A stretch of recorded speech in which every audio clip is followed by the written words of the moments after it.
താമസിക്കാൻ തീർത്തു ഞാൻ രാസകേളി മന്ദിരം. കോമലേ ഞാൻ കാത്തു നിൽപ്പു നിന്നെ വരവേൽക്കാൻ.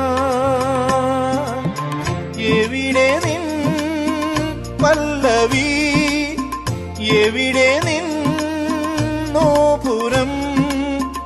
ഒന്നു ചേരാൻ മാറോടു ചേർക്കാൻ എന്തൊരുന്മാദം. പിന്നിലാവിൻ പൂവിടർന്നു പൊൻവസന്തം നോക്കി നിന്നു ശാരദേന്ദുമുഖി ഇന്നെൻ പ്രേമസായുജ്യം.